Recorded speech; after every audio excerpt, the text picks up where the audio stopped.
Welcome to the regular meeting of the North Smithfield Town Council, June 16th. We're going to begin with a prayer and a pledge of allegiance.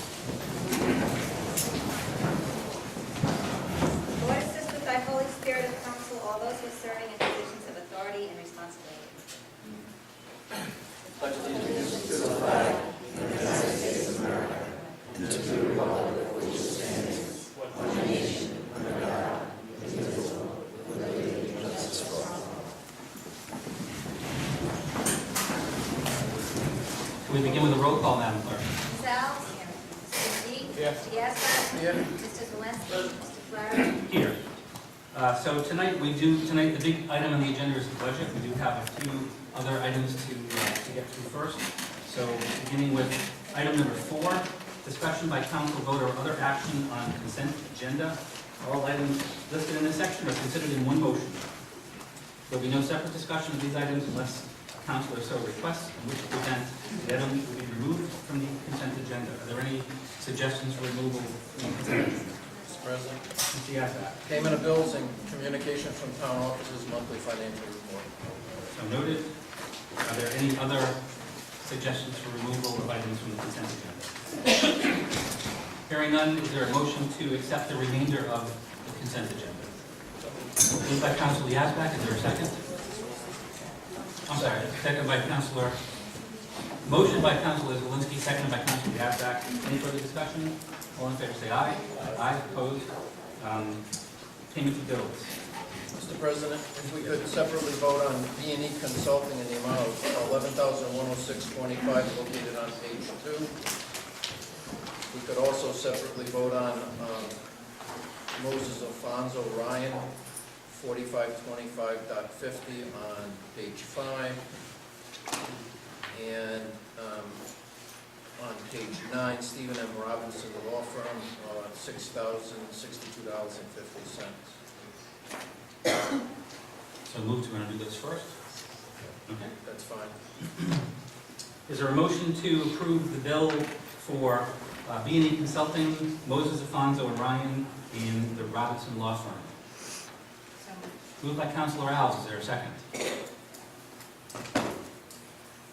Seconded by Councilor McGee. Is there any further discussion? Mr. President, I'll be voting no, as I have the past few months, as I don't think those firms were retained properly under the charter. So noted. Any further discussion? Hearing none, a roll call vote, please. Ms. Alves? Further discussion? Yes. Under the advice of the town administrator and the review of the town finance director, I would certainly vote on this. Just want to make a record Okay. that they have reviewed it also. Okay, so roll call vote? Ms. Alves? Yes. Mr. McGee? No. Mr. Gaspar? No. Mr. Zelinski? Yes. Mr. Flaherty? Yes. Is there a motion to approve the payment, the remainder of the payment of bills as recommended by the town finance director? I'll make that motion as recommended by the town finance director. Motion by Councilor Zelinski. Is there a second? Seconded by Councilor Alves. Is there any further discussion? I'll be recusing myself as I have clients listed on the vendor list, once again. So noted. Hearing no further discussion, I'd ask for a roll call vote. Ms. Alves? Yes. Mr. McGee? Yes. Mr. Zelinski? Yes. Mr. Flaherty? Yes. So on to item number 5, discussion by council, actually we just did that. Item Financial removed. report. Pardon me? The monthly financial report, I don't see one. Oh, I'm sorry, right. The final item from the consent agenda is the monthly financial report dated May. Mr. President, if I may. Yes. To the administrator or the finance director, based upon the budget report that I believe is over here, that was updated on June 6th. Let me put my glasses on. It appears that on the expense side, the total general fund approved budget was $37,809,954, which is a number I believe to be correct. And as of 6/6, the expenditures against that budget were $36,296,375. The town council 2 minutes ago approved $1,498,072 for schools, $195,147 for fire, and 317,798 for invoices. That puts the expenditures, I believe, at 38,307,392, which appears to be approximately 500,000 over budget. Am I reading this correctly?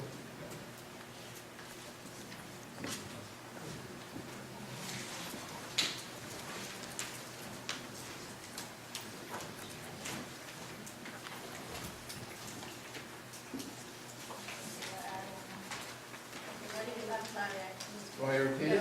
yeah, please. Sure. I'm trying to look at this and listen. Based on his June 6th report, in the fiscal year 2014, Wait, June 6th, which, June 6th, 14, right here, on the budget report. is that We the need- Well, I see that report, but that report, I think, is superseded by this report. Because this, you're dated May 31st financials, this is through 6/6.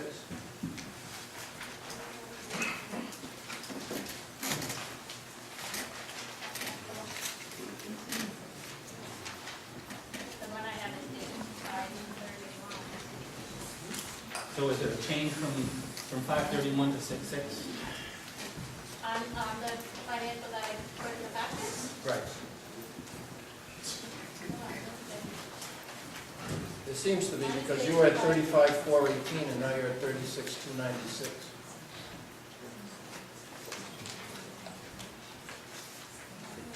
I don't know, I'm not sure what the Well, here's the point that I'd like to make. It appears to me, based on these numbers at least, that we're about $500,000 overspent on the expenditure side of the general fund. And we all know about approximately 400,000 at least from the net abatement issue that we discussed at the last meeting. So we're approaching $1 million if I'm reading this correctly. Okay, but we don't, is the revenue also as of 6/2? Revenues as of Because we'll 6/6 still right here. have- Oh, is that the budget that you're looking at? Sure. Oh, okay. I'm not looking at this then. Well, we will still have June, July, and August elections, Correct. which are not in there, so. But your fourth quarter was due April 15th. There's no payment due between April 15th and June 30th. The next payment that'll be due is whenever the tax bills go out. So the revenue side is, this is showing 675. I don't think it's that high, I'll be perfectly honest with you. But I think 400,000 we've already identified. And I think the expenditure side is 500,000 over based on what I'm reading. The point is this, is I just would like the fellow councilors to keep that in mind as we go through budget deliberations later on. I don't want to take an hour of time up here, but it would seem to me that we have some serious financial issues. But we do have the 3 months, 60 days that we can collect after the close of the June 30th fiscal year. And much of that can be used toward previous year's taxes, as well as interest and penalties associated with those. I agree, but I believe it's only 60 days under currently accepted accounting principles as far as the financial statement presentation goes. The other thing is that likewise, you also have the same period of time to accrue expenses that are going to be paid in July and August that relate back to June 30th. So everything's going to move. It's just, I want to put on notice to my fellow councilors that potentially there could be up to $1 million worth of an issue here. That's all I'm saying. I hope it doesn't materialize. I hope it ends up breaking even or having a small surplus. But there's definitely an issue here that I can see based on the information provided to me.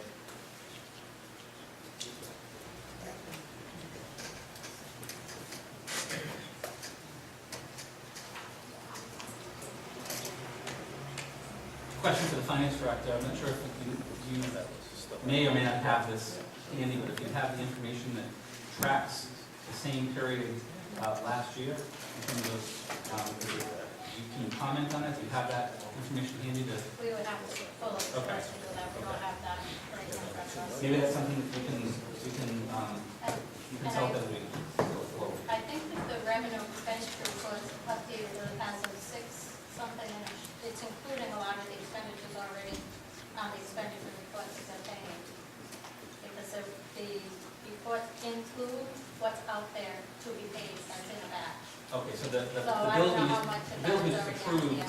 this evening, Much of it You're- could have already been. you're saying much of that is already reflected in the report? Yes, because when you pay in May, we're already entering to go on the batch report that the account payable person will send to you. Even though the checks haven't actually been sent Correct. out? It comes out of the Well, if that was the case, then the school department would already be fully But funded. I don't know if the And they're school not. is in there, so that's what I'm saying. Some of them are, but I don't know if the school All right, is. even if we were to take your numbers at 35,418,470 on your memo, and we just added the 2 million that was just approved now 7 minutes ago, you still have an issue.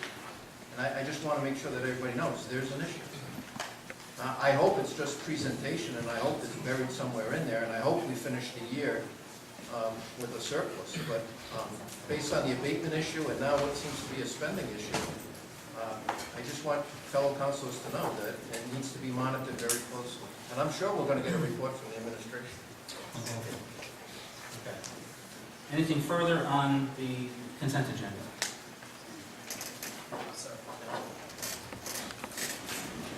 Okay, so moving on to old business, items 6A, discussion by council, vote or other action on abatement/selection of auditor for tax assessor's office.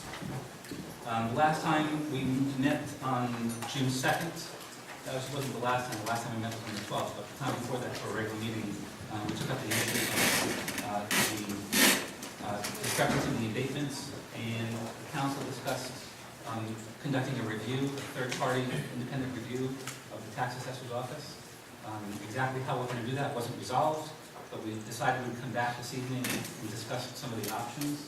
And I believe the administrator has some options, and if anybody in the council has considered others or wants to propose other options, now's our chance to have that discussion. So why don't we begin with the town administrator? Actually, I presented to you each in your folders a list of any firms or individuals that were either recommended or who actually made proposals on behalf of a forensic audit. So we did get this packet, and I'm not sure that anyone's really had much of a chance to take a look at it. It was just handed to us. They were supposed to be presented this evening. Right. Right.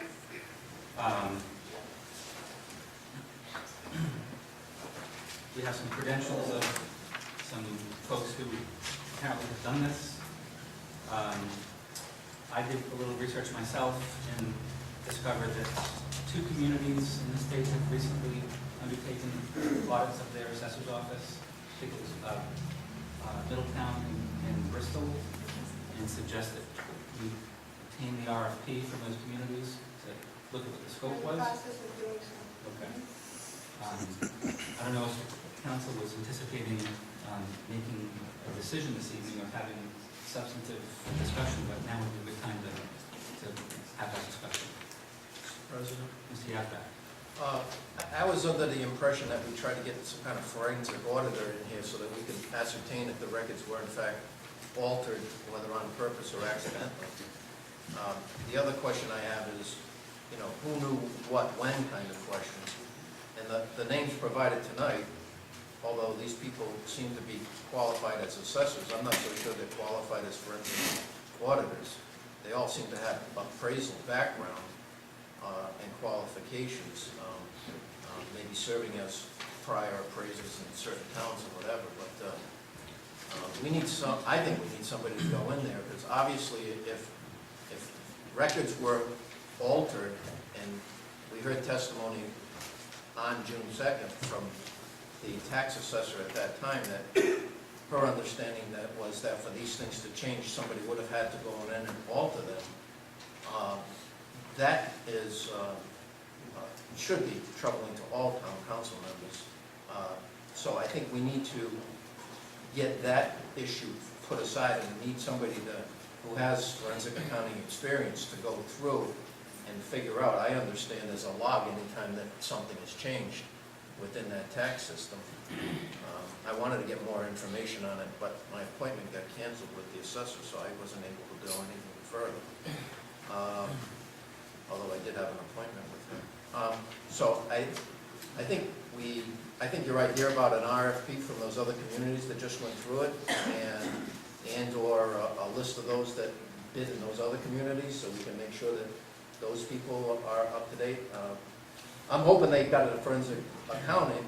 I'm not so sure they didn't get Well, an appraisal company either, but, you know, I think it's a place to start. You know, as long as the data has been secured, as the council has asked, I don't think that waiting another 2-4 weeks is gonna matter. The data's gonna be there sooner or later. So in addition to researching the RFPs from those two communities, perhaps we can also get some direction or an RFP from the State Association of Assessors, just to see if one exists. I agree, the review that took place in Middletown and Bristol, I don't know if it's forensic or just a No, review of it's- procedures. Right, and if I may, Mr. President, I did ask the League of Cities and Towns, I asked Peter Schaefer, I asked the Municipal Finance, and I also asked the Auditor General, and all of them are what you have in here, are references from them. And I specifically, because I agree with Mr. Yazbek, that an independent audit, not only an accounting audit, but an audit to determine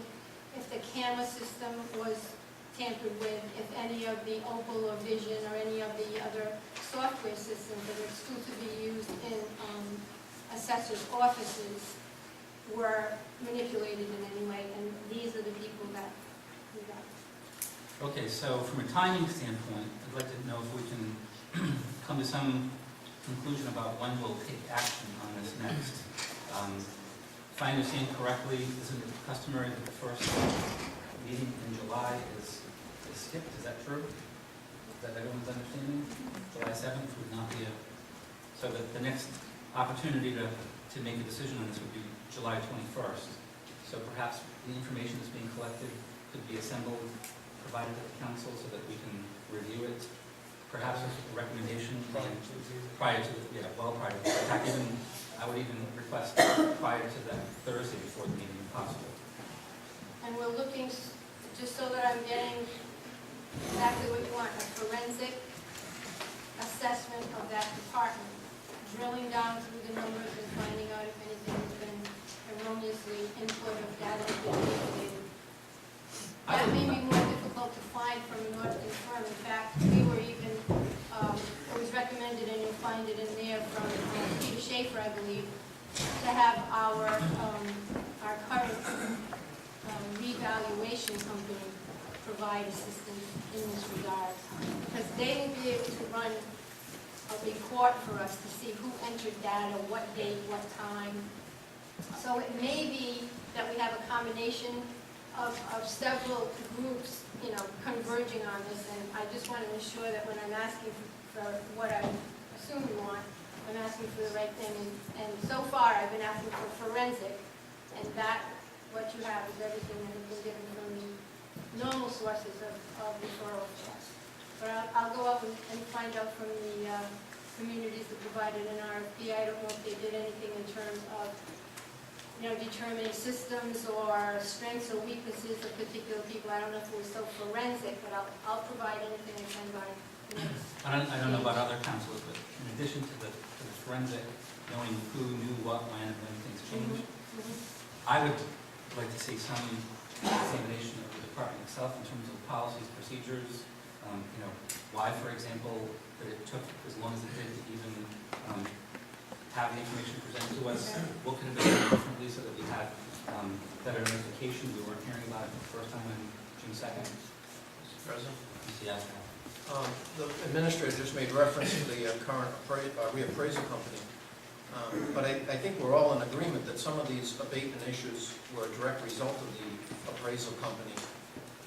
And I think we discussed at the June 2nd meeting that we wanted somebody independent, only because there could be a claim against that appraisal company for malpractice, malfeasance, or some other kind of malady.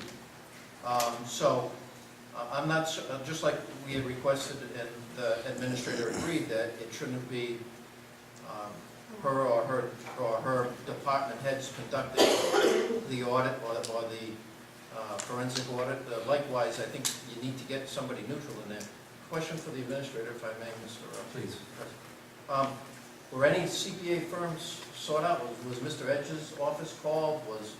Anybody like that sought out that maybe could come in and help us? Not initially, because when I went to the municipal finance and auditor general, they recommended against that because they said very strongly someone would need a background in assessing, appraising, knowing the systems to be able to determine if there were any manipulations out there.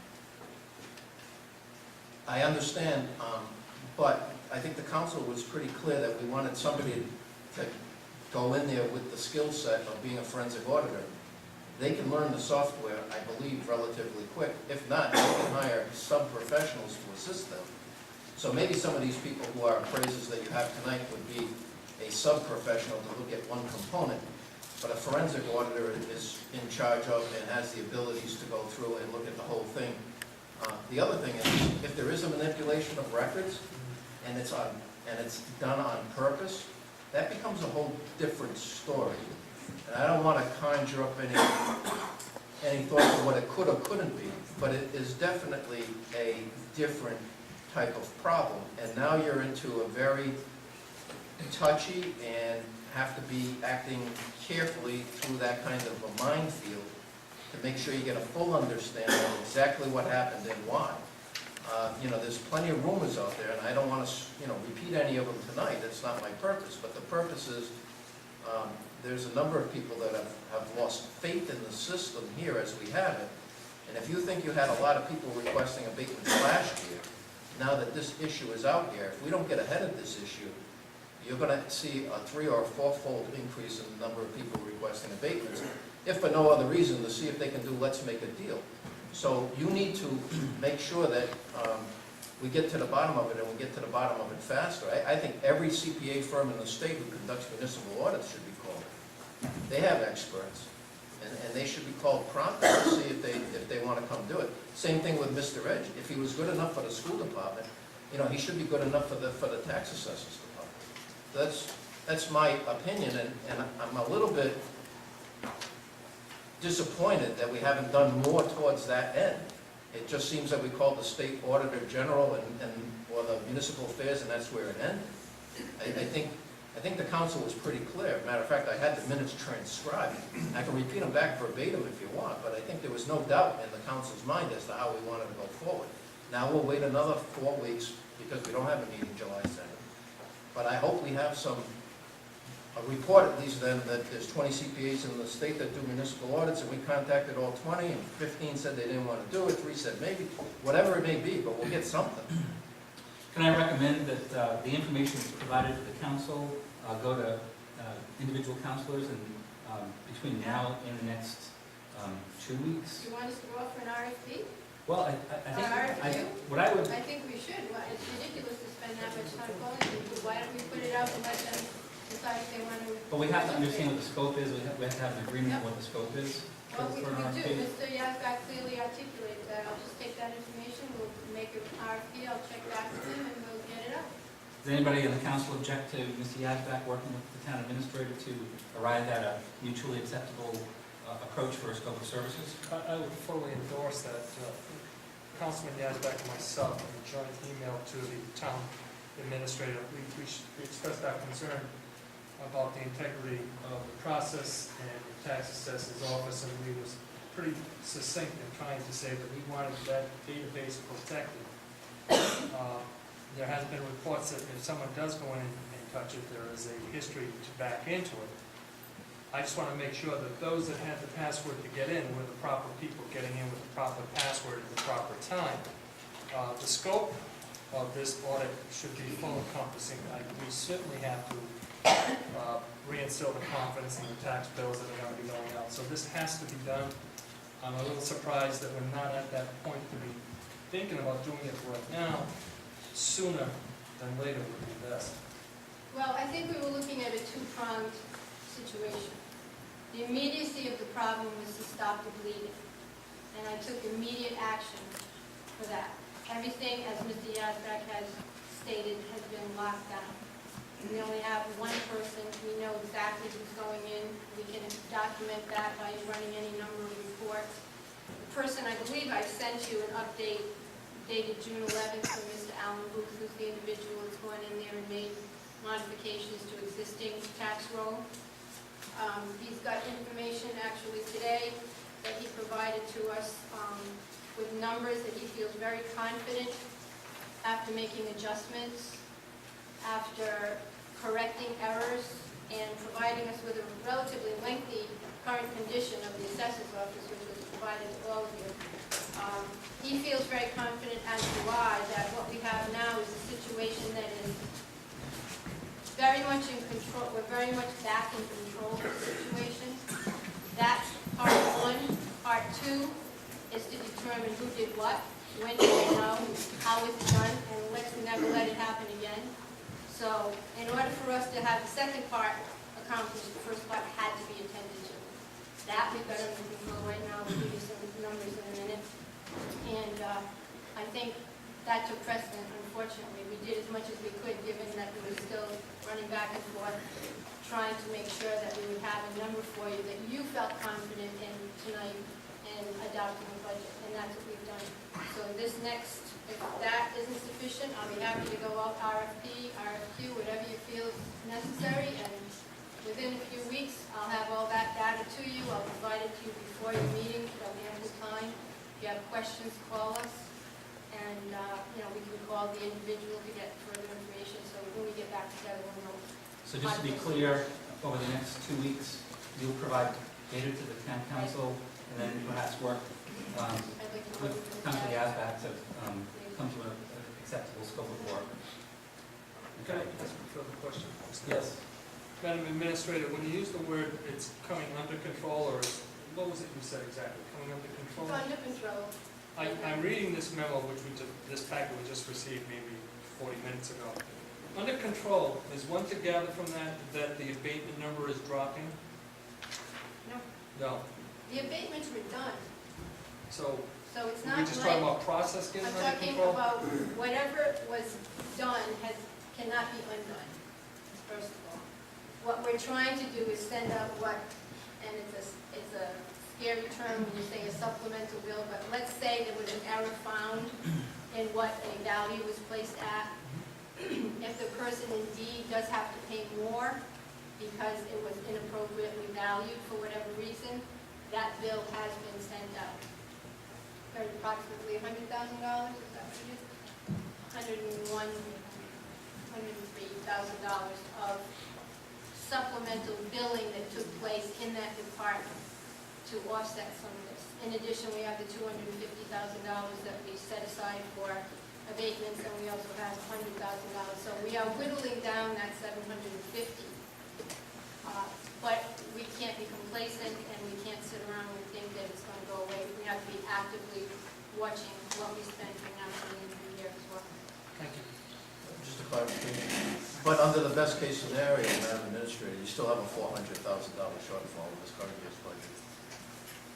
Under the best case, unless we have, the only two things that we have left to enter, which had not been entered, are the building permits, so any new, this would be all new revenue, as well as any subdivisions.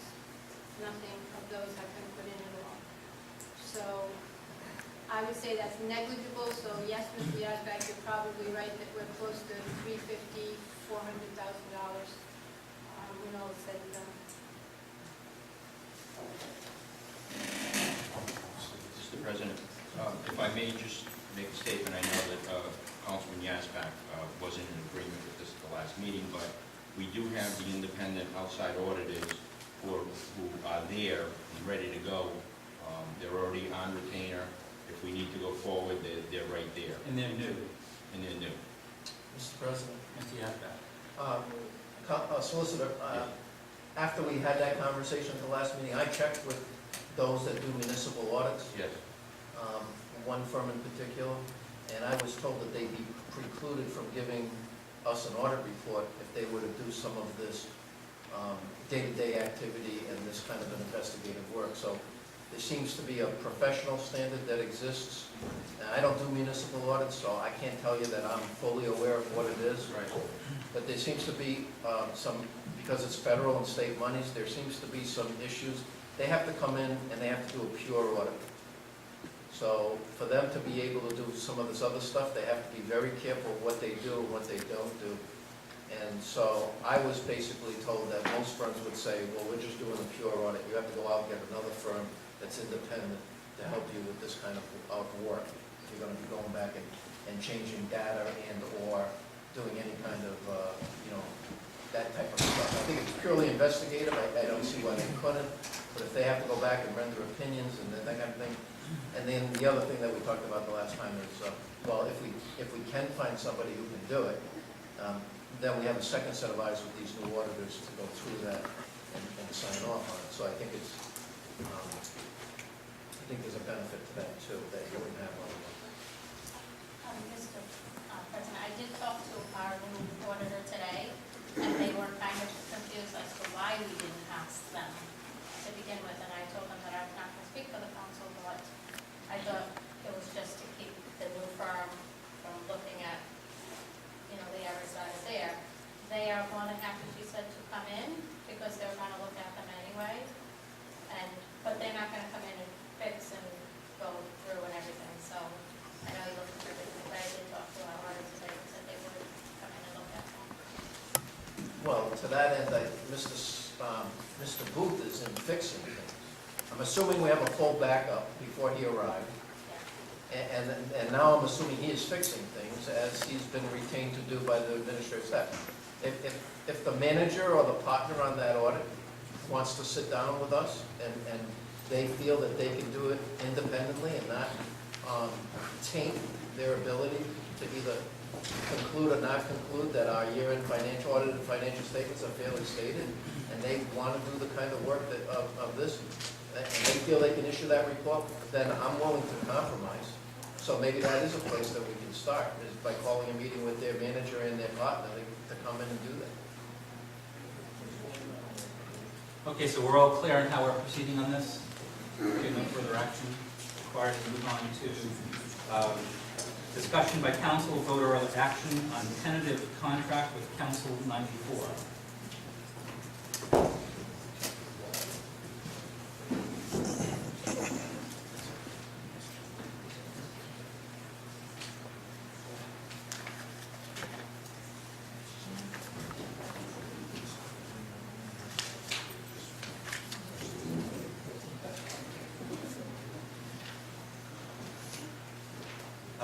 So who's presenting on this topic?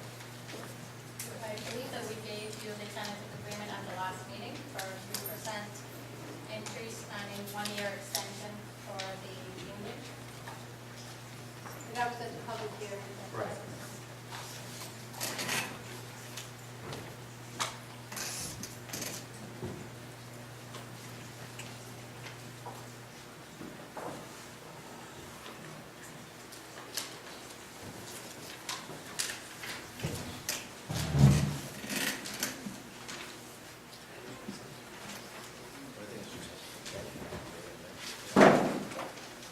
So at this time, we did have a public hearing on this. I'm just looking to confirm the date, whether it was the 12th or was it the 2nd? What was the second? The 2nd? There's a town ordinance, Mr. President, and I believe has to wait till the next regularly scheduled meeting. Right. And I don't have that ordinance Yeah, with I me, got but it. I made reference to it. Yeah, it was on the 2nd. We had the public hearing in accordance with the town rules. It'd be, I think, 3 weeks? 2? Following meeting. The salaries for this agreement shall be as follows: effective July 1st, 2013, 3% increase. Is there anything else you'd like to summarize about this agreement? Well, that's the only thing that changes for the actual contract expired, and this is going back retro. We've been working on a going forward 3-year contract with significant concessions that I think would be bringing us more into where we can provide sustainability, and we address things like longevity, we address things like payback, we address things that will give us a leg up as far as the town for the future, even so much as health benefits extending to retirement age and things of that nature. So we've really been working on the language of the of the contract because many of these sections contradicted each other, and we thought this would be an opportunity to get it all done in one fell swoop. And in the process, we didn't really address as many of the issues this year, so we're looking for the 3 for last year. Going forward, we'll have the rest of the contract with significant concessions. Any councilors have any questions for the town administrator? What's the council's pleasure?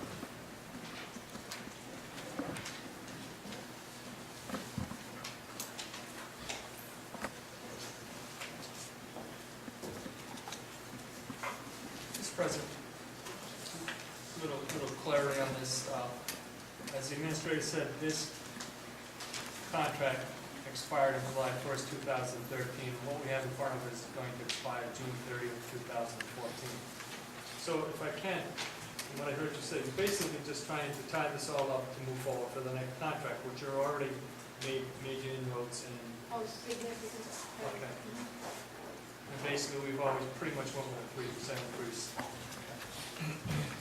So, Mr. President, are you looking for a motion to approve this agreement until June 30th, 2014 with a 3% retro? Yes. So moved.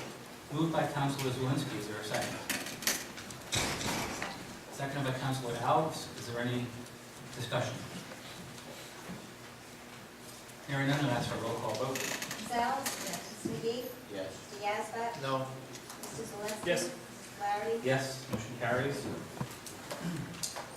Folks, getting warm. I know the temperature's up. I'm just wondering if maybe somebody might be able to use the pole over there and extend some windows so we get some fresh air in here. If you need to, but maybe the crosswinds will be fine once we get the windows open. I'll do that. The thing is with the fan is it makes it difficult for people to hear. Thank you very much, Russ.